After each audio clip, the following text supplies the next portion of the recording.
لڑکی خاموش رہی۔ وہ بار بار عماد کو دیکھتی تھی اور آہ بھر کر سر جھکا لیتی تھی۔ عماد نے سیلو کی پہاڑیوں کا رخ کر لیا۔ اس سے معلوم تھا کہ وہاں پانی ضرور ہوگا اور سایہ بھی۔ سورج ان کے پیچھے جانے لگا تو وہ پہاڑیوں میں پہنچ گئے۔ تلاش کے بعد انہیں ہری جھاڑیاں اور گھاس نظر آ گئی۔ ایک جگہ سے پہاڑی کا دامن پھٹا ہوا تھا، وہاں پانی تھا۔ وہ گھوڑوں سے اترے، پہلے خود پانی پیا، پھر گھوڑوں کو پانی پینے کے لیے چھوڑ دیا اور سائے میں بیٹھ گئے۔ تم کون ہو؟ لڑکی نے اس سے پوچھا۔ تمہارا نام کیا ہے؟ کہاں کے رہنے والے ہو؟ میں مسلمان ہوں، عماد نے جواب دیا۔ میرا نام عماد ہے اور میں شامی ہوں۔ رات خواب میں تم کس سے یاد کر رہے تھے؟ یاد نہیں رہا، عماد نے کہا۔ میں شاید خواب میں بول رہا ہوں گا۔ میرے ساتھی مجھے بتایا کرتے ہیں کہ میں خواب میں بولا کرتا ہوں۔ تمہاری ماں بہن ہے؟ لڑکی نے پوچھا اور کہا۔ تم شاید انہیں یاد کر رہے تھے۔ تھی کبھی، عماد نے آہ بھر کر کہا۔ اب انہیں خواب میں دیکھا کرتا ہوں۔ لڑکی نے اس سے ساری بات پوچھنے کی بہت کوشش کی، لیکن عماد نے اور کچھ نہیں بتایا۔ اس نے لڑکی سے کہا، تم نے اپنے متعلق جھوٹ بولا تھا۔ مجھے پوچھنے کی کوئی ضرورت نہیں کہ تم کون ہو۔ میں تمہیں متعلقہ حاکم کے حوالے کر کے واپس آ جاؤں گا۔ اگر سچ بول سکو تو اپنے متعلق کچھ بتا دو، لیکن یہ نہ کہنا کہ تم ان صلیبی لڑکیوں میں سے نہیں ہو جو ہمارے ملک میں جاسوسی کے لیے آتی ہیں۔ تم ٹھیک کہتے ہو، لڑکی نے کہا۔ میں جاسوس لڑکی ہوں، میرا نام ایونا ہے۔ تمہارے ماں باپ کو معلوم ہے کہ تمہارا کام کس قسم کا ہے؟ عماد نے پوچھا۔ میرے ماں باپ نہیں ہیں، ایونا نے جواب دیا۔ میں نے ان کی صورت بھی نہیں دیکھی۔ میرا محکمہ میری ماں اور اس محکمے کا حاکم ہرمن میرا باپ ہے۔ اس نے یہ بات یہیں پر ختم کر دی اور کہا، میری ایک ساتھی لڑکی نے ایک مسلمان سپاہی کو بچانے کے لیے زہر پی لیا تھا۔ میں اس وقت بہت حیران ہوئی تھی کہ کوئی صلیبی لڑکی ایک مسلمان کے لیے اتنی بڑی قربانی کر سکتی ہے۔ میں آج محسوس کر رہی ہوں کہ ایسا ہو سکتا ہے۔ پتہ چلا تھا کہ اس مسلمان سپاہی نے بھی تمہاری طرح اس لڑکی کو ڈاکوؤں سے لڑ کر بچایا، خود زخمی ہوا اور لڑکی کو شوبک تک پہنچایا تھا۔ تمہاری طرح اس نے بھی دھیان نہیں دیا تھا کہ وہ لڑکی کتنی خوبصورت ہے۔ لوزینا بہت خوبصورت لڑکی تھی۔ میں یہ کہہ سکتی ہوں کہ میں تمہاری خاطر اپنی جان قربان کر دوں گی۔ میں نے اپنا فرض ادا کیا ہے، عماد نے کہا۔ ہم لوگ حکم کے پابند ہوتے ہیں۔ شاید یہ جذبات کا اثر ہے کہ میں ایسے محسوس کرتی ہوں جیسے میں نے پہلے بھی تمہیں دیکھا ہوگا، عماد نے کہا۔ تم مصر گئی ہوگی، وہاں دیکھا ہوگا۔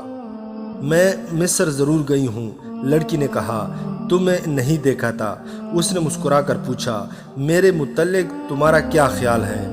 کیا میں خوبصورت نہیں ہوں؟ تمہاری خوبصورتی سے میں نے انکار نہیں کیا ہے، عماد نے سنجیدگی سے کہا۔ میں سمجھ گیا ہوں تم نے یہ سوال کیوں کیا ہے۔ تم ضرور حیران ہوں گی کہ میں نے تمہارے ساتھ وہ سلوک کیوں نہیں کیا ہے جو تمہاری صلیب کے 2 سپاہیوں نے تمہارے ساتھ کرنا چاہا تھا۔ ہو سکتا ہے تمہارے دل میں یہ خوف ابھی تک موجود ہو کہ میں تمہیں دھوکہ دے رہا ہوں اور تمہیں شوبک لے جا کر خراب کروں گا، یا تمہارے ساتھ تمہاری مرضی کے خلاف شادی کر لوں گا، یا تمہیں بیچ ڈالوں گا۔ میں تمہارا یہ خوف دور کرنا ضروری سمجھتا ہوں، لڑکی میرے مذہب کی ہو یا کسی دوسرے مذہب کی۔ میں کسی لڑکی کو بری نظر سے دیکھ ہی نہیں سکتا۔ اس کی وجہ یہ ہے کہ جب میں 13-14 سال کا تھا تو میری ایک چھوٹی سی بہن اغوا ہو گئی تھی۔ اس کی عمر 6-7 سال تھی۔ 16 سال گزر گئے ہیں۔ اسے شوبک کے عیسائی اٹھا لے گئے تھے۔ میں نہیں جانتا وہ زندہ ہے یا مر گئی ہے۔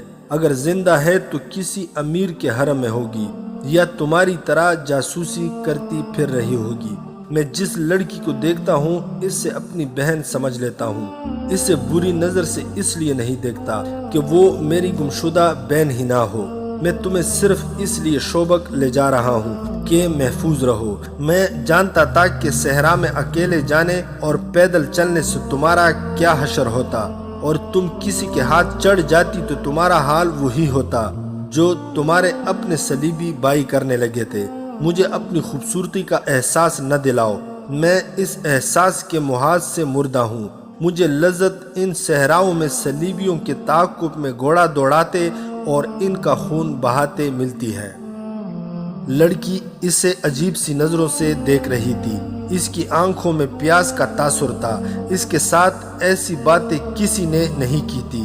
اس سے بے حیائی اور عیاری کے سبق دیے گئے تھے اور اس کی باتوں اور چال ڈال میں بڑی محنت سے جنسی کشش پیدا کی گئی تھی۔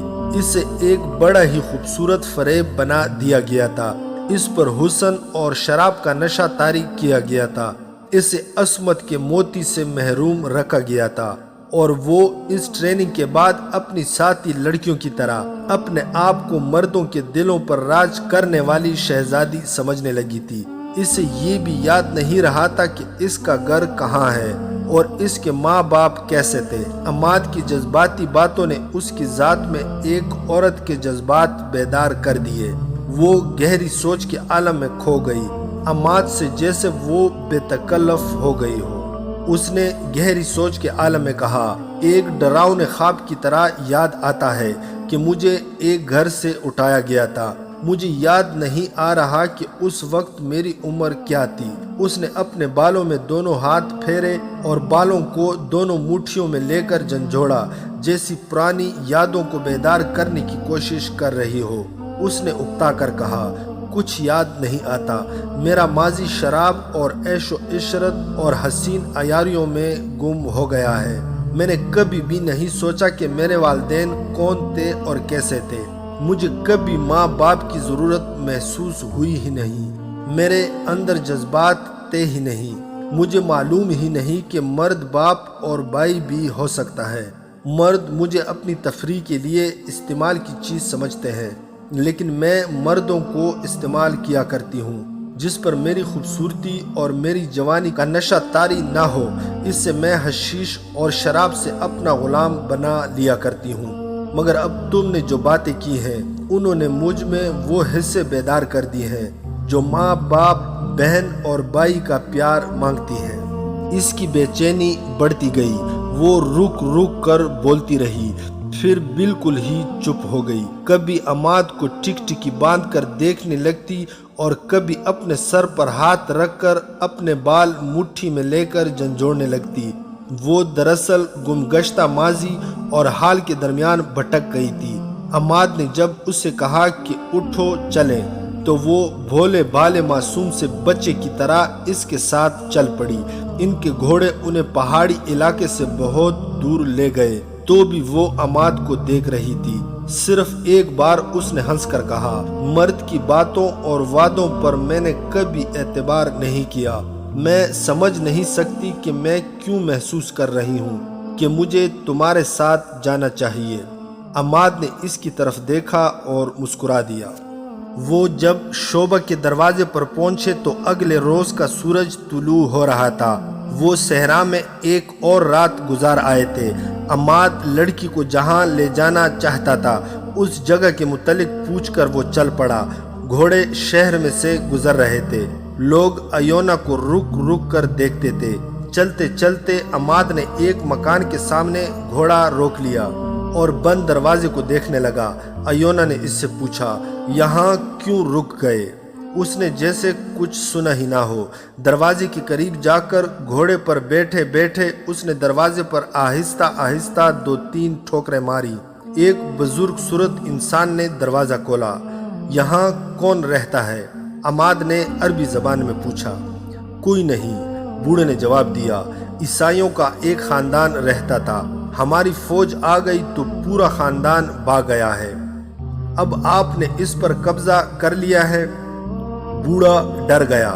اس نے دیکھا کہ یہ سوار فوجی ہے اور اس سے باز پرس کر رہا ہے کہ عیسائی کے مکان پر اس نے قبضہ کیوں کر لیا ہے، جبکہ سلطان ایوبی نے منادی کے ذریعے حکم جاری کیا ہے کہ کسی مسلمان کی طرف سے کسی عیسائی کو کوئی تکلیف نہ پہنچے ورنہ سخت سزا دی جائے گی۔ بوڑھے نے کہا، میں نے قبضہ نہیں کیا، اس کی حفاظت کے لیے یہاں آ گیا ہوں۔ میں اسے بالکل بند کر دوں گا۔ اس کا مالک زندہ ہے، وہ مسلمان ہے اور 15-16 سال سے بیگار کیمپ میں پڑا ہے۔ کیا امیر مصر نے انہیں کیمپ سے رہا نہیں کیا؟ عماد نے پوچھا۔ وہاں کے مسلمان اب آزاد ہیں، لیکن ابھی کیمپ میں ہی ہیں، بوڑھے نے جواب دیا۔ ان سب کی حالت اتنی بری ہے کہ قابل احترام سالار اعظم ایوبی نے ان کے لیے دودھ، گوشت، دوائیوں اور نہایت اچھے رہن سہن کا انتظام وہیں کر دیا ہے۔ بہت سے طبیب ان کی دیکھ بھال کر رہے ہیں۔ ان میں جس کی صحت بحال ہو جاتی ہے اسے گھر بھیج دیا جاتا ہے۔ وہاں جو رہتے ہیں انہیں ان کے رشتہ دار وہیں ملنے جاتے ہیں۔ اس مکان کا مالک بھی وہی ہے۔ ایک تو اس کا بڑھاپا ہے اور دوسرے کیمپ کی 15-16 سالوں کی اذیتیں۔ بیچارہ صرف زندہ ہے، میں اسے دیکھنے جایا کرتا ہوں، امید ہے صحت یاب ہو جائے گا۔ میں نے اسے بتا دیا تھا کہ اس کا مکان خالی ہو گیا ہے۔ اس کے رشتہ دار کہاں ہیں؟ عماد نے پوچھا۔ کوئی بھی زندہ نہیں، بوڑھے نے جواب دیا اور 3-4 گھر چھوڑ کر ایک مکان کی طرف اشارہ کر کے کہا، وہ میرا ذاتی مکان ہے، میں ان لوگوں کا صرف پڑوسی تھا، آپ مجھے ان کا رشتہ دار کہہ سکتے ہیں۔ عماد یہ پوچھ کر کہ اندر مستورات نہیں ہے، گھوڑے سے اتر کر اندر چلا گیا، کمروں میں گیا، دیواروں پر ہاتھ پھیرا۔ ایونا بھی اندر چلی گئی۔ اس نے عماد کو دیکھا، وہ آنسو پونچھ رہا تھا۔ ایونا نے آنسوؤں کی وجہ پوچھی تو اس نے جواب دیا، اپنے بچپن کو ڈھونڈ رہا ہوں، میں اس گھر سے بھاگا تھا، یہ میرا گھر ہے۔ اس کے آنسو بہنے لگے۔ اس نے بوڑھے سے پوچھا، ان کے رشتہ دار مر گئے ہیں؟ ان کی کوئی اولاد بھی تھی؟ صرف ایک لڑکا بچا تھا جو عیسائی ڈاکوؤں سے بچ کر میرے گھر آ گیا تھا، بوڑھے نے جواب دیا۔ اس سے میں نے شام روانہ کر دیا تھا، اگر یہاں رہتا تو مارا جاتا۔ عماد کو وہ رات یاد آ گئی جب وہ اس گھر سے بھاگ کر پڑوسی کے گھر جا چھپا تھا۔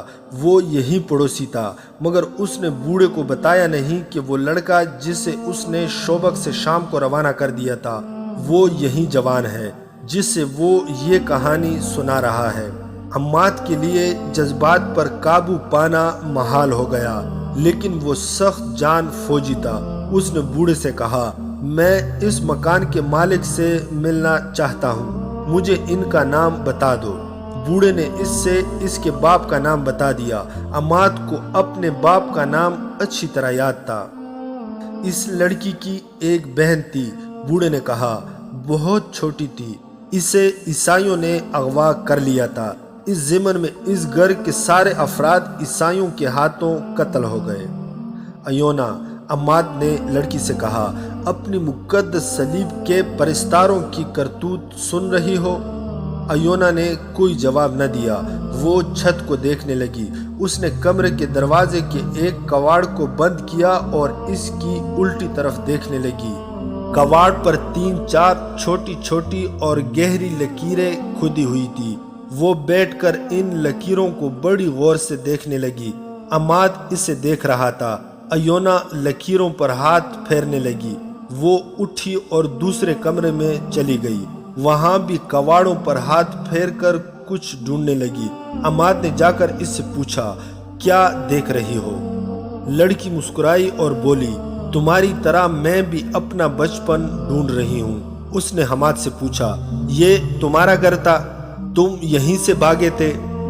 یہیں سے، عماد نے جواب دیا اور اس سے سنا دیا کہ کس طرح ان کے گھر پر عیسائیوں نے حملہ کیا اور ان کی ماں اور بڑے بھائی کو قتل کر دیا تھا۔ عماد بھاگ گیا اور وہ آج تک یہ سمجھتا رہا کہ اس کا باپ بھی قتل ہو گیا ہے، لیکن یہ بوڑھا بتاتا ہے کہ باپ کیمپ میں زندہ ہے۔ تم نے اس بوڑھے کو بتا دیا ہے کہ وہ لڑکے تم ہی ہو جسے اس نے پناہ دی تھی۔ میں بتانا نہیں چاہتا، اس نے تذبذب کے عالم میں کہا۔ ایونا اس سے بڑی غور سے دیکھنے لگی اور بوڑھا ان دونوں کو دیکھ دیکھ کر حیران ہو رہا تھا کہ یہ دونوں یہاں کیا دیکھ رہے ہیں۔ عماد بچپن کی یادوں میں گم ہو گیا تھا۔ بوڑھے نے پوچھا، میرے لیے کیا حکم ہے؟ عماد چونکا اور حکم دینے کے لہجے میں بولا، اس مکان کو اپنی نگرانی میں رکھیں، یہ آپ کی تحویل میں ہے۔ اس نے ایونا سے کہا، آؤ چلیں۔ کیا تم اپنے باپ سے نہیں ملو گے؟ ایونا نے اس سے پوچھا۔ پہلے اپنا فرض ادا کر لوں، عماد نے جواب دیا۔ مجھے ریگستان میں میرا کماندار ڈھونڈ رہا ہوگا، وہ مجھے مردہ قرار دے چکے ہوں گے، وہاں میری ضرورت ہے۔ آؤ میرے ساتھ آؤ، میں یہ امانت کسی کے حوالے کر دوں۔ لڑکیاں لڑکیاں لڑکیاں۔ سلطان صلاح الدین ایوبی نے شگفتہ سے لہجے میں علی بن سفیان سے کہا، کیا یہ کمبخت صلیبی میرے راستے میں لڑکیوں کی دیوار کھڑی کرنا چاہتے ہیں؟ کیا وہ لڑکیوں کو میرے سامنے نچا کر مجھ سے شعبہ کا قلعہ لے لیں گے؟ امیر محترم، علی بن سفیان نے کہا، آپ اپنی ہی باتوں کی تردید کر رہے ہیں۔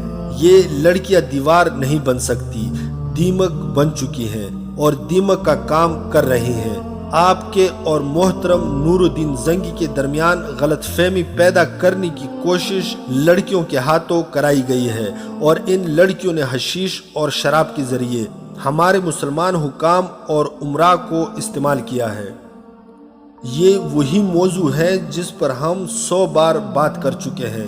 سلطان ایوبی نے کہا، مجھے ان لڑکیوں کے متعلق کچھ بتاؤ۔ یہ تو معلوم ہو چکا ہے کہ یہ 8 جاسوس ہیں، انہوں نے اب تک کوئی نیا انکشاف کیا ہے یا نہیں؟ انہوں نے بتایا ہے کہ شوبک میں صلیبی جاسوس اور تخریب کار موجود ہیں۔ علی بن سفیان نے جواب دیا، لیکن ان میں سے کسی کی بھی نشاندہی نہیں ہو سکتی، کیونکہ ان کے گھروں اور ٹھکانوں کا علم نہیں۔ ان میں سے 3 مصر میں کچھ وقت گزار آئی ہیں، وہاں انہوں نے جو کام کیا ہے وہ آپ کو بتایا جا چکا ہے۔ کیا وہ قید خانے میں ہے؟ سلطان ایوبی نے کہا، نہیں۔ علی بن سفیان نے جواب دیا۔ اس نے کہا، وہ اپنی پرانی جگہ پر رکھی گئی ہیں، ان پر پہرا ہے۔ اتنے میں دربان اندر آیا۔ اس نے کہا، عماد شامی نام کا ایک عہدیدار ایک صلیبی لڑکی کو ساتھ لایا ہے، کہتا ہے کہ اسے اس نے کرک کے راستے سے پکڑا ہے اور یہ لڑکی جاسوس ہے، دونوں کو اندر بھیج دو۔ سلطان ایوبی نے کہا۔ دربان کے جاتے ہی عماد اور ایونا اندر آئے۔ سلطان ایوبی نے عماد سے کہا، معلوم ہوتا ہے بہت لمبی مسافت سے آئے ہو، تم کس کے ساتھ ہو؟ میں شامی فوج میں ہوں، عماد نے جواب دیا۔ میرے کماندار کا نام احتشام ابن محمد ہے اور میں البرق دستے کا عہدیدار ہوں۔ البرق کس حال میں ہے؟ سلطان ایوبی نے پوچھا، اور علی بن سفیان سے کہا، البرق فی الواقعہ برق ہے۔ ہم نے جب سوڈانیوں پر شبخون مارے تھے تو البرق قیادت کر رہا تھا، صحرائی چاپوں میں اس کی نظیر نہیں ملتی۔ سالار اعظم، عماد نے کہا، آدھا دستہ اللہ کے نام پر قربان ہو چکا ہے، میرے گروہ میں صرف میں رہ گیا ہوں۔ تم نے اتنی جانیں ضائع تو نہیں کی؟ سلطان ایوبی نے سنجیدگی سے پوچھا۔ مر جانے اور قربان ہونے میں بہت فرق ہے۔ نہیں سالار اعظم، عماد نے جواب دیا، خدائے ذوالجلال گواہ ہے کہ ہم نے ایک ایک جان کے بدلے 20 جانیں لی ہیں۔ اگر صلیبیوں کی فوج اپنے ٹھکانے پر پہنچ گئی تو وہ صرف چند ایک زخمی ہوں گے۔ فلسطین کی ریت کو ہم نے صلیبیوں کے خون سے لال کر دیا ہے۔ ہمارے دوسرے دستوں نے بھی دشمن پر پورا قہر برسایا ہے۔ دشمن میں اب اتنا دم نہیں رہا کہ وہ تھوڑے سے عرصے میں اگلی جنگ کے لیے تیار ہو جائے۔ اور تم؟ سلطان ایوبی نے لڑکی سے پوچھا، کیا تم پسند کرو گی کہ اپنے متعلق ہمیں سب کچھ بتا دو؟ سب سچ بتاؤں گی، ایونا نے کہا، اور اس کے آنسو بہنے لگے۔ عماد شامی، سلطان ایوبی نے عماد سے کہا، فوجی آرام گاہ میں چلے جاؤ، نہاؤ دھو، آج کے دن اور آج کی رات آرام کرو، کل واپس اپنے جیش میں چلے جانا۔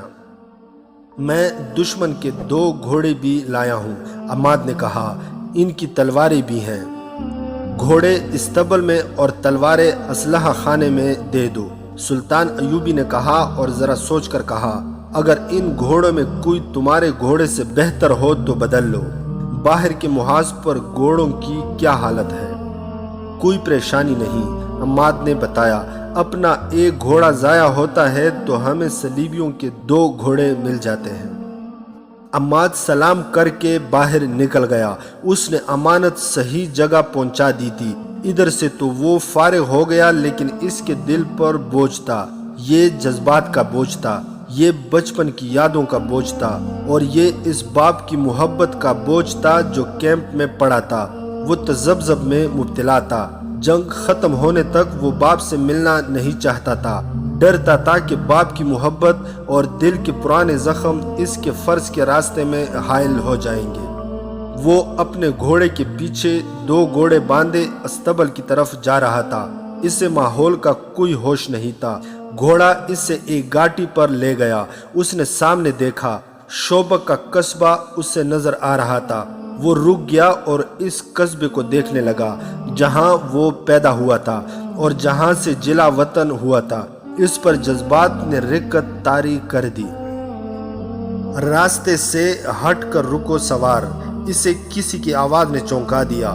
اس نے گھوم کر دیکھا، پیچھے ایک گھڑ سوار دستہ آ رہا تھا۔ اس نے گھوڑے ایک طرف کر لیے۔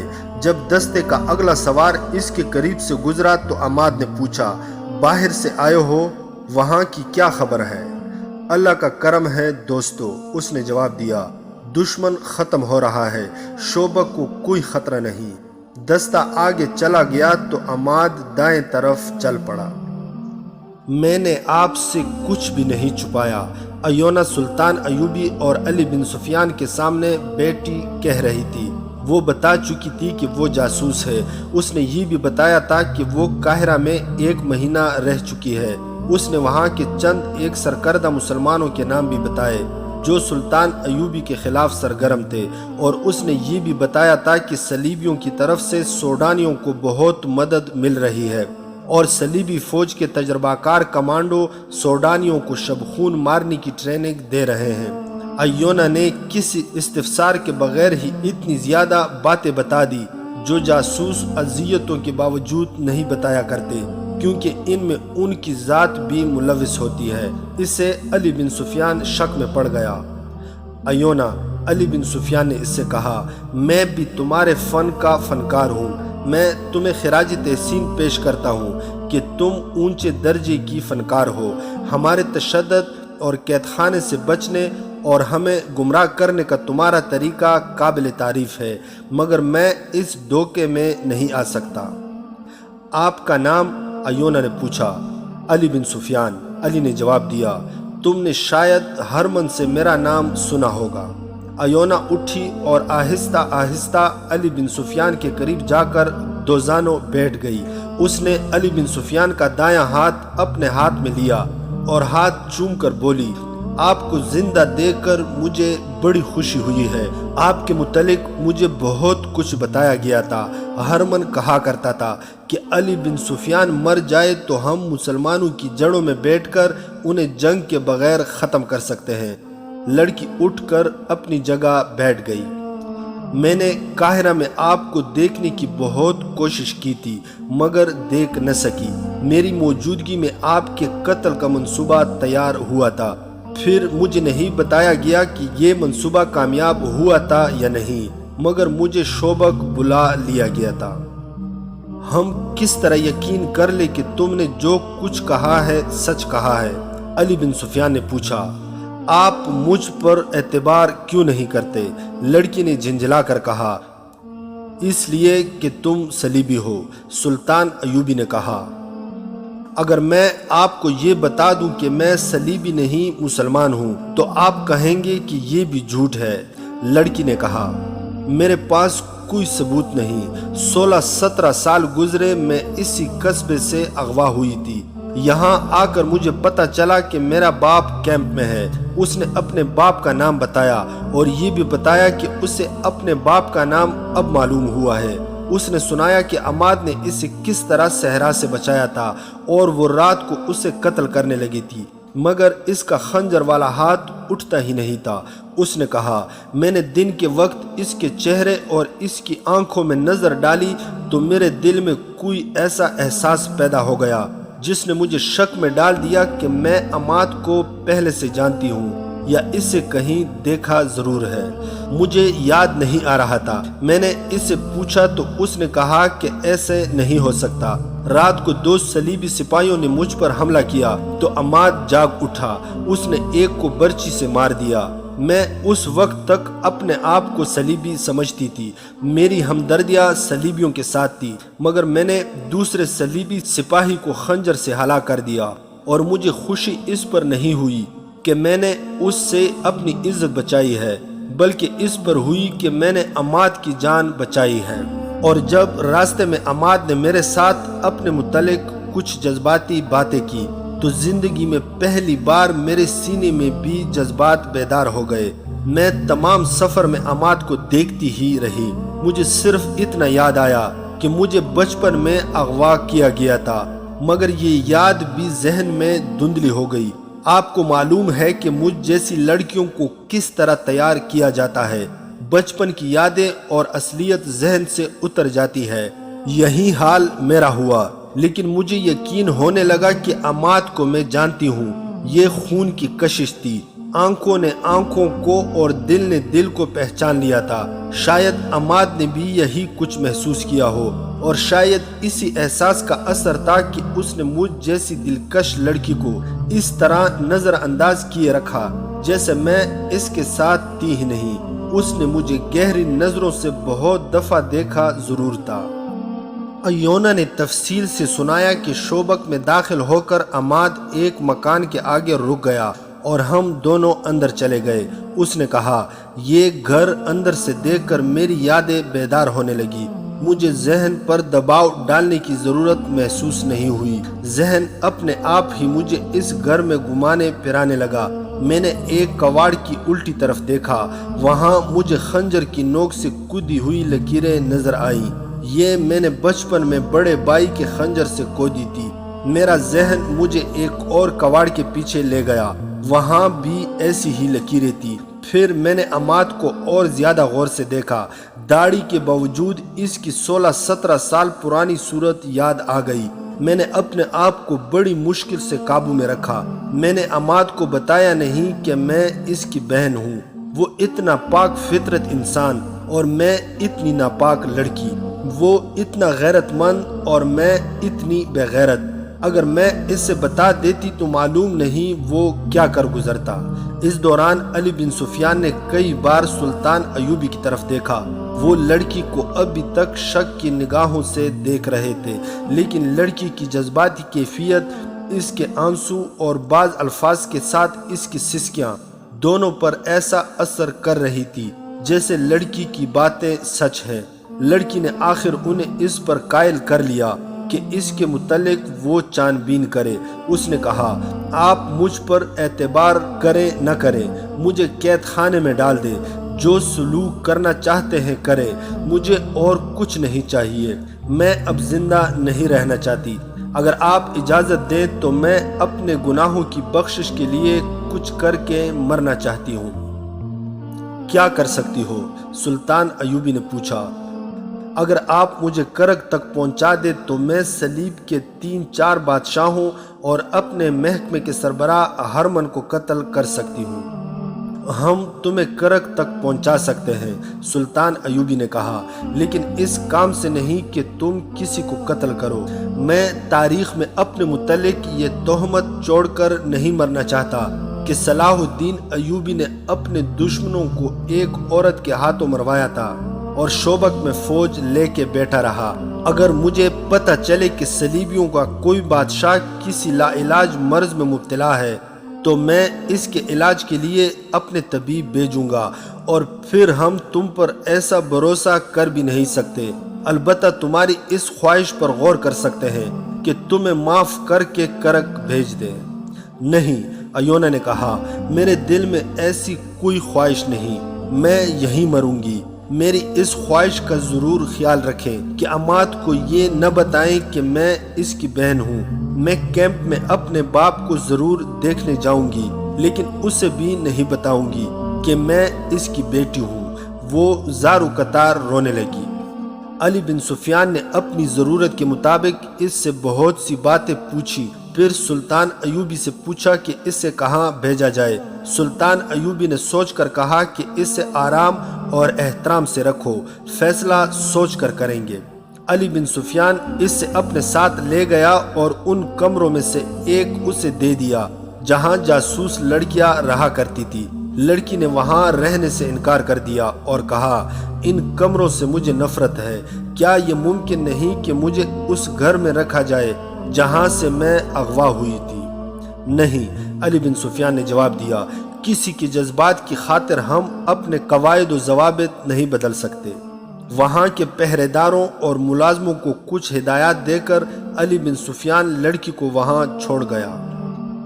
عماد فوجی آرامگاہ میں گیا اور نہا کر سو گیا، مگر اتنی زیادہ تھکن کے باوجود اس کی آنکھ کھل گئی۔ کوشش کے باوجود وہ سو نہ سکا۔ اس کے ذہن میں یہی ایک سوال کلبلا رہا تھا کہ باپ سے ملے یا نہ ملے۔ تھک ہار کر وہ اٹھا اور اس جگہ کی طرف چل پڑا جو شوبک میں مسلمانوں کے کیمپ کے نام سے مشہور تھی۔ وہاں پہنچ کر اس نے اپنے باپ کا نام لیا اور پوچھتا پوچھتا باپ تک پہنچ گیا۔ اس کے سامنے ایک بوڑھا لیٹا ہوا تھا۔ عماد نے اس سے ہاتھ ملایا اور اپنے آپ کو قابو میں رکھا۔ اس کا باپ ہڈیوں کا بنجر بن چکا تھا۔ اس سے اچھی خوراک اور دوائیاں دی جا رہی تھی۔ عماد نے اپنا تعارف کرائے بغیر اس سے حال پوچھا تو اس نے بتایا کہ وہ 16 برسوں کی اذیتناک مشقت، قید اور بچوں کے غم نے اس کا یہ حال کر دیا ہے کہ اتنی اچھی غذا اور اتنی اچھی دوائیاں اس پر کوئی اثر نہیں کر رہی۔ باپ دھیمی آواز میں عماد کو اپنا حال سنا رہا تھا، لیکن عماد 16-17 سال پیچھے چلا گیا تھا۔ اسے باپ کی صورت اچھی طرح یاد تھی۔ اب اس کے سامنے جو باپ لیٹا ہوا تھا، اس کے چہرے کی ہڈیاں باہر نکل آئی تھی، پھر بھی اسے پہچاننے میں عماد کو ذرا بر دقت نہ ہوئی۔ اس نے کئی بار سوچا کہ اسے بتا دے کہ وہ اس کا بیٹا ہے۔ اس نے عقل مندی کی کہ نہ بتایا۔ اس نے 2 خطرے محسوس کیے تھے، ایک یہ کہ باپ یہ خوشگوار دھچکا برداشت نہیں کر سکے گا، دوسرا یہ کہ اگر اس نے برداشت کر لیا تو اس کے لیے رکاوٹ بن جائے گا، اور یہ بھی ہو سکتا ہے کہ وہ محاذ پر جانے لگے تو یہ صدمہ اس سے لے بیٹھے۔ وہ باپ سے ہاتھ ملا کر چلا گیا۔ آدھی رات کا عمل ہوگا۔ ایونا بستر سے اٹھی۔ اس وقت تک اس سے نیند نہیں آئی تھی۔ اس نے علی بن سفیان کے رویے سے محسوس کر لیا تھا کہ اس پر اعتبار نہیں کیا گیا اور اب نہ جانے اس کا انجام کیا ہوگا۔ وہ سوچ رہی تھی کہ وہ کس طرح یقین دلائے کہ اس نے جو آپ بیتی سنائی ہے وہ جھوٹ نہیں۔ اس کے ساتھ ہی اس کا خون انتقام کے جوش سے کھول رہا تھا۔ عماد کے ساتھ اپنے گھر میں جا کر اس کے ذہن میں بچپن کی یادیں از خود جاگ اٹھی تھی اور خواب کی طرح اس سے بہت سی باتیں یاد آ گئی تھی۔ اس سے یہ بھی یاد آ گیا کہ اس سے اغوا کے بعد بے تحاشا پیار، کھلونوں اور نہایت اچھی خوراک سے یہ روپ دیا گیا تھا۔ پھر اسے وہ گناہ یاد آئے جو اس سے کرائے گئے تھے اور وہ سراپائے گناہ بن گئی تھی۔ وہ انتقام لینے کو بےتاب ہوئی جا رہی تھی۔ اس پر جذباتی حالت نے اس سے سونے نہیں دیا تھا۔ اسی ذہنی کیفیت میں باپ سے ملنے کی خواہش بھی شدت اختیار کرتی جا رہی تھی۔ وہ باہر نکل نہیں سکتی تھی۔ باہر 2 پہرے دار ہر وقت ٹھہلتے رہے تھے۔ اس کا دماغ اب سوچنے کے قابل نہیں رہا تھا۔ وہ اب جذبات کے زیر اثر تھی۔ اس نے دروازہ ذرا سا کھول کر دیکھا۔ اس سے باتوں کی آوازیں سنائی دی۔ دائیں طرف کوئی 20 گز دور اس سے دونوں پہرے دار باتیں کرتے سائے کی طرح نظر آئے۔ لڑکی دروازے میں سے سر نکالے انہیں دیکھتی رہی۔ پہرے دار وہاں سے ذرا پرے ہٹ گئے۔ لڑکی دبے پاؤں باہر نکلی اور اس عمارت کی اوٹ میں ہو گئی۔ آگے گھاٹی اترتی تھی۔ وہ بیٹھ گئی اور پاؤں پر سرکتی گھاٹی میں اتر گئی۔ اب اسے پہرے دار نہیں دیکھ سکتے تھے۔ اسے معلوم تھا کہ مسلمانوں کا کیمپ کہاں ہے، اور اسے یہ بھی معلوم ہو چکا تھا کہ اب یہ کیمپ قید خانے سے مہمان خانہ بن گیا ہے۔ اس لیے یہ خطرہ نہیں تھا کہ وہاں کوئی سنتری اسے روک لے گا۔ وہ باپ کو ملنے جا رہی تھی۔ جس کا اس سے صرف نامعلوم تھا، وہ تیز تیز جا رہی تھی کہ اس سے پیچھے کسی کے قدموں کی آہٹ سنائی دی۔ اس نے پیچھے دیکھا مگر کوئی نظر نہ آیا۔ اس آہٹ کو وہ اپنے قدموں کی آہٹ سمجھ کر چل پڑی، لیکن یہ کسی اور کی آہٹ تھی۔ ایک تنومند آدمی وہیں سے اس کے پیچھے چل پڑا تھا جہاں سے وہ گاٹی اتری تھی۔ ایونا کو یہ آہٹ ایک بار پھر سنائی دی۔ وہ رکی ہی تھی کہ اس کے سر اور منہ پر کپڑا آن پڑا۔ پلک جھپکتے کپڑا بند گیا اور دو مضبوط بازوؤں نے اسے جکڑ کر اٹھا لیا۔ وہ تڑپی مگر تڑپنا بیکار تھا۔ رات تاریک تھی اور یہ علاقہ غیر آباد تھا۔ ذرا آگے جا کر اسے ایک کمبل میں لپیٹ کر گٹھڑی کی طرح اٹھا لیا گیا۔ وہ ایک نہیں دو آدمی تھے۔ نصف گھنٹے کے بعد اسے اتار کر کھولا گیا۔ وہ ایک کمرے میں تھی جس میں 2 دیے جل رہے تھے۔ وہاں چند آدمی تھے۔ اس نے سب کو باری باری حیرت سے دیکھا اور کہا، تم لوگ ابھی یہاں ہو اور آپ گیرالڈ، آپ بھی یہیں ہیں؟ ہم جا کر آئے ہیں، گیرالڈ نے جواب دیا، تم سب کو یہاں سے نکالنے کے لیے۔ اچھا ہوا تم مل گئیں۔ وہ 40 صلیبی تھے جنہیں کرک سے اس کام کے لیے بھیجا گیا تھا کہ جاسوس لڑکیاں جو مسلمانوں کے قبضے میں رہ گئی ہیں انہیں وہاں سے نکالے، اور شوبک میں اپنے جو جاسوس رہ گئے ہیں انہیں وہاں منظم کریں، اور اگر ممکن ہو تو وہاں تخریب کاری بھی کریں۔ تخریب کاری میں ایک یہ کام بھی تھا کہ استبل میں داخل ہو کر جانوروں کے چارے میں زہر ملائیں، رسد کو آگ لگائیں اور فوجیوں کے لنگر خانے میں بھی زہر ملا سکے تو کوشش کریں۔ اس گروہ کا کمانڈر گیرالڈ نام کا ایک برطانوی تھا جو تباہکار جاسوسی کا ماہر سمجھا جاتا تھا۔ ایونا اس سے بہت اچھی طرح جانتی تھی، بلکہ اس کی شاگرد رہ چکی تھی، اور اس کے ساتھ اس کی دوستانہ بے تکلفی بھی تھی۔ اس سے دیکھ کر ایونا کا خون نفرت اور انتقام کے جوش سے کھول اٹھا، لیکن وہ فوراً سنبھل گئی۔ یہ موقع نفرت کے اظہار کا نہیں تھا۔ گیرالڈ تو ایسا گمان بھی نہیں کر سکتا تھا کہ ایونا بالکل بدل گئی ہے۔ اس نے ایونا سے پوچھا کہ وہ کہاں جا رہی تھی۔ ایونا نے کہا کہ اس سے فرار کا موقع مل گیا تھا، اس لیے وہ فرار ہو رہی تھی۔ گیرالڈ نے اس سے بتایا کہ وہ چھاپہ مار جاسوسوں کا ایک گروہ کرک کے مظلوم مسلمانوں کے بہروپ میں یہاں لایا ہے۔ ان دنوں شعبہ کے حالات ایسے تھے کہ یہ گروہ آسانی سے ایک ہی گروہ کی صورت میں شہر میں آ گیا تھا۔ جنگ کی وجہ سے لوگ آ جا رہے تھے۔ ارد گرد کے دیہات کے مسلمان بھی شہر میں آ رہے تھے۔ اس دھوکے میں یہ گروہ بھی آ گیا۔ شہر میں پہلے سے جاسوس موجود تھے، انہوں نے پورے گروہ کو پس پردہ کر لیا۔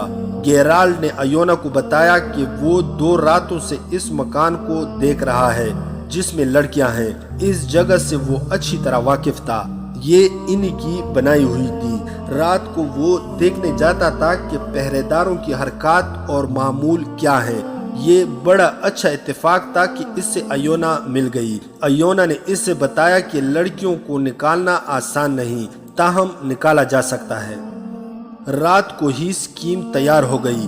ایونا نے گیرالڈ کو بتایا کہ لڑکیاں کھلے کمروں میں ہیں جو قید خانہ نہیں، پہرے دار صرف 2 ہیں۔ اس قسم کی اور بھی بہت سی تفصیلات تھی جو ایونا نے انہیں بتائی۔ یہ بھی طے ہو گیا کہ لڑکیوں کو نکالنے کے لیے کتنے آدمی جائیں گے اور باقی آدمی کون سے مکان میں جمع ہوں گے۔ اس اسکیم کے بعد ایونا نے یہ تجویز پیش کی کہ اس سے واپس چلے جانا چاہیے، کیونکہ اس کی گمشدگی سے لڑکیوں پر پہرا سخت کر دیا جائے گا، جس سے یہ مہم ناکام ہو جائے گی۔ گیرالڈ نے ایونا کی یہ تجویز پسند کی اور اسے اپنے ساتھ لے جا کر اس کی رہائش کے قریب چھوڑ گیا۔ ایونا کو باہر سے آتے دیکھ کر پہرے داروں نے اس سے باز پرس کی۔ اس نے یہ کہہ کر ٹال دیا کہ وہ دور نہیں گئی تھی۔ پہرے دار اس لیے چھپ ہو رہے کہ یہ ان کی لاپرواہی تھی کہ لڑکی نکل گئی تھی۔ دوسرے دن علی بن سفیان کسی اور کام میں مصروف تھا۔ ایونا نے پہرے داروں سے کہا کہ وہ اس سے علی بن سفیان کے پاس لے چلے۔ انہوں نے یہ کہہ کر انکار کر دیا کہ یہاں اس کے بلانے پر کوئی نہیں آئے گا، بلکہ اس کی جب ضرورت ہوگی تو اس سے بلا لیا جائے گا۔ ایونا نے بڑی مشکل سے پہرے داروں کو قائل کیا کہ وہ کسی اور کو بتائے بغیر مرکزی کمان کے کسی فرد تک یہ پیغام پہنچا دے کہ نہایت اہم اور نازک بات کرنی ہے۔ اس نے پہرے داروں سے کہا کہ اگر انہوں نے اس کا پیغام نہ پہنچایا تو اتنا زیادہ نقصان ہوگا کہ پہرے دار اس کوتاہی کی سزا سے بچ نہیں سکیں گے۔ پہرے داروں نے پیغام بھجوانے کا بندوبست کر دیا۔ علی بن سفیان نے پیغام ملتے ہی لڑکی کو بلا لیا۔